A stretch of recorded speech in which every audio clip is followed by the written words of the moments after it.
Let's listen to this pianist. His name is Marcus Stanley, and let's break down some of the fills he was using. So he's actually playing the key of B flat. This is the B flat major scale. This is the 1, the 2, the 3, 4, 5, 6, 7, back to 1. Okay. Don't worry, if you're not very comfortable with the key of B flat, I'm going to review the sofa notes, or you can say the scale degrees of what we're going to be breaking down, and you can translate that to any other key of your choice. It's still the same principle, just different keys. So let's play the sample right now.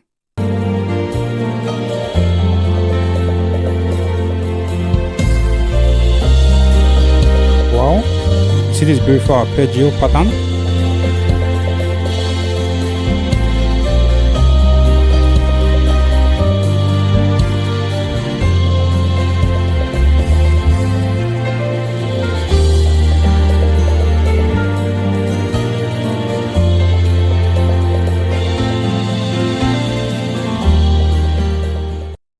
Alright guys, let's get started with the breakdown. So I divided the breakdown into about 5 different parts so that it's going to be easy to understand, and you just learn them in groups, okay?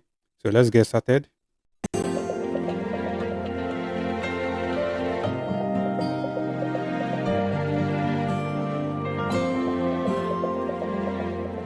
So this first part, it did something like this.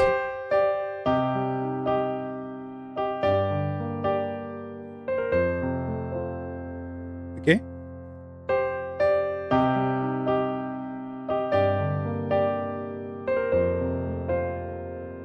Okay.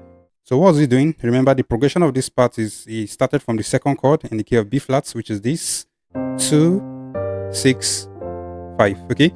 But you see, before he landed on the second chord, he did something like this. Okay. Bam, bam, bam. Okay. So he actually got this feel idea from the melody, okay? That is I so rain. Okay. So what is he playing? He's just playing re mi fa, okay? Or you can say 2, 3, 4 if you are more comfortable with numbers. So whichever key you are learning this on, you can translate it to that key. So 2, 3, 4, okay? Re mi fa. Okay.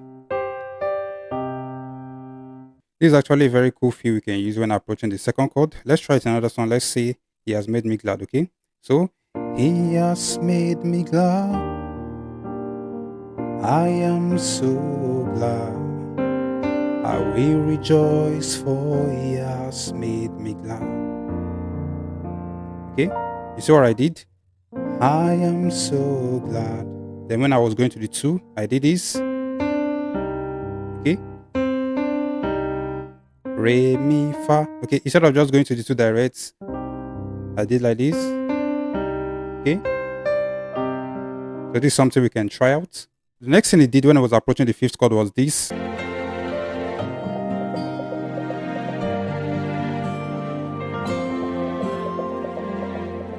So I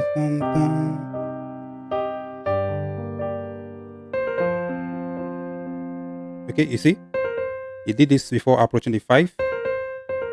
Okay, so this is basically 2, 1, 2. Re, do, re, okay? Re, do, re, okay? Let's try it in the song Oisha Yanu by Nathaniel Bassey. I'm going to play this when approaching the 5th chord. That is this. Okay, it goes something like this. My eyes have seen, my hands have heard the wonders of your. See that? Bum, bum, bum, bum.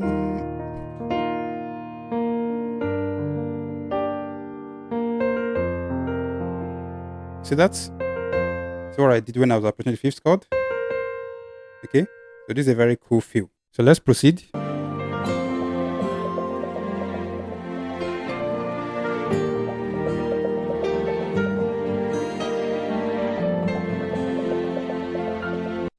Okay, so it did something like this.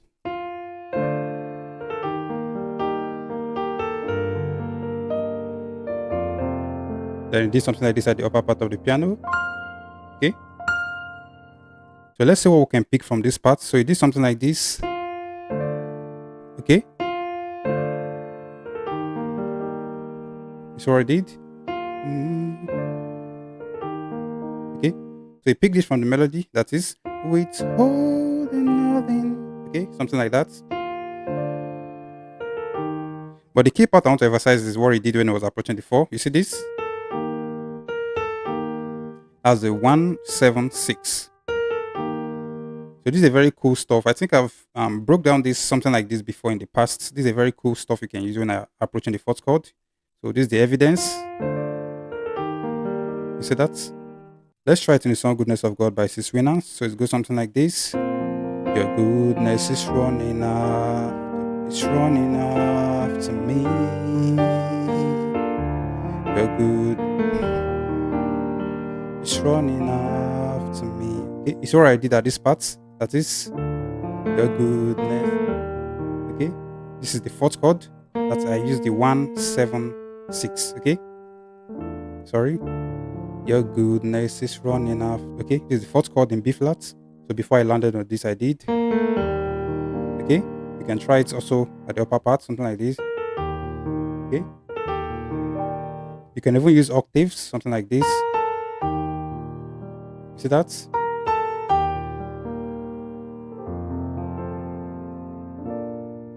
The next thing we can pick from this part is something it did, like a feel it did at the upper octave, something like this. Okay, that is on the 5th chord, that is on the 5th degree, something like this.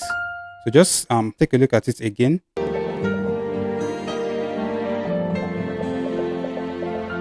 So you see what it did? It's something like this. Then it did something like this. See this stuff? Now this is a very cool stuff you can always use to fill up spaces. Okay, in songs.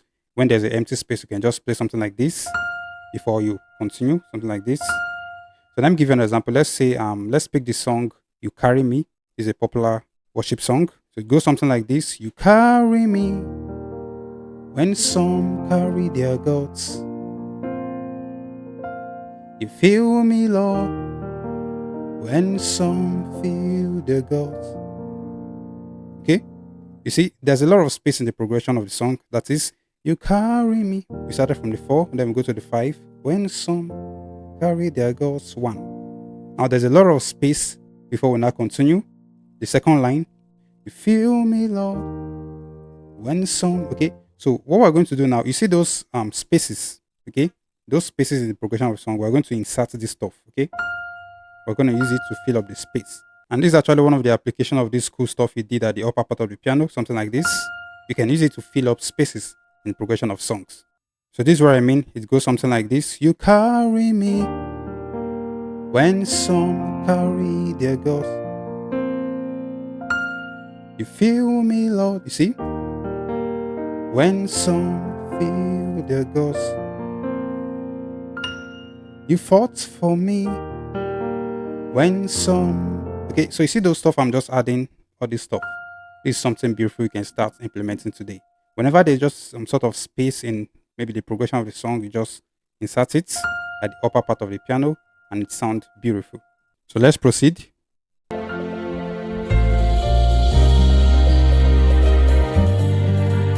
Okay. Now for the 4th part, I want you to take note of this beautiful 8-note arpeggio pattern he started using. So let's take a look at it and see what we can learn. Okay, you see this? This is beautiful. See that arpeggio?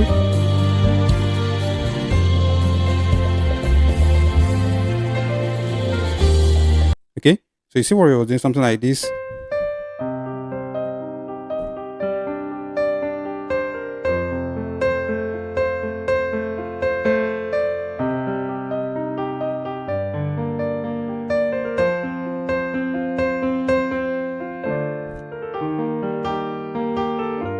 Okay, so the key part I'm emphasizing is that arpeggio. You see that pattern he started creating with the chords. Okay, this is actually something beautiful we can also do to improve our play. So he was doing something like this. Okay, you see that pattern?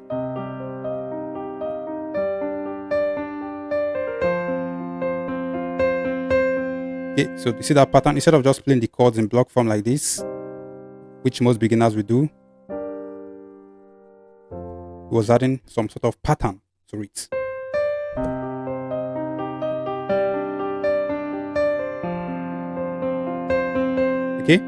So what this means in a nutshell is that whenever we are playing any progression of a song or any song at all, be it worship music or whatever, we can just improve the progression of the song. We can improve the song by adding various rhythmic or arpeggio pattern to the song. Especially maybe if the song is just in a common time, that is 4/4 time signature, you can alter it. We can make it faster to maybe 8 notes or 16 notes, and it's going to improve the progression of the song. There are actually more theories to this, but this is the basics you need to know for now. Now, for the final part, I want you to take note of this beautiful riff, or you can say run it did when it was approaching the fourth chord. Take a look at this. Okay. See that?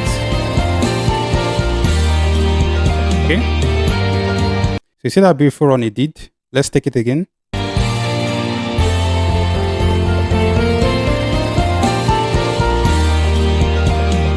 Okay. So you did something like this.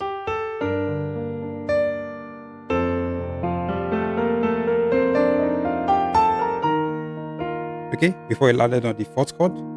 So then break down what he did very slowly, and we're going to see how we can use this concept in many other songs. Okay, so what he did, he started like this.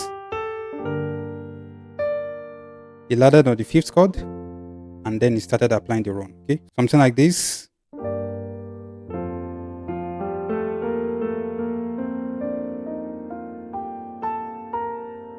Before he landed on the fourth chord. Okay, you see that? Let me take it again.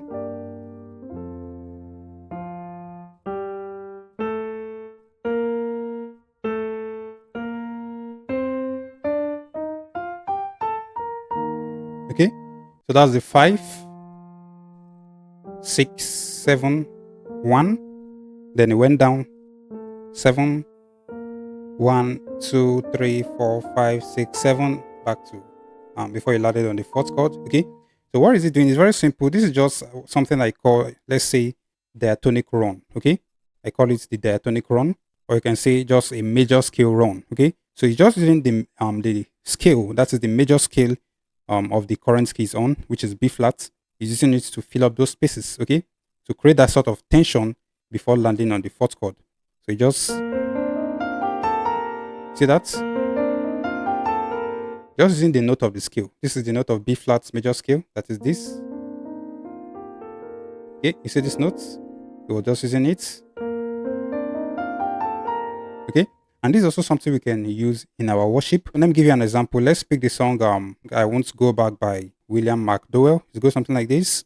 I won't go back.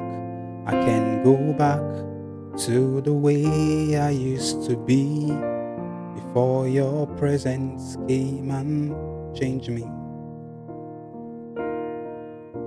Okay, so you see this part that is, for your presence came and changed me. There's a lot of space before I go back to the one. I can insert this major scale feel before I land on the one. So it's going to be something like this. Before your presence came and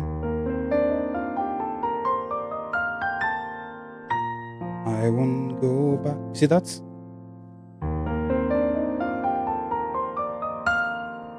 I won't go back. Okay, so this is just an idea, but you get the point. You just run through the major scale. You can play it either in octave form or in single note form. But I think the octave form is going to sound better. Okay, you just need to fill up spaces in the song.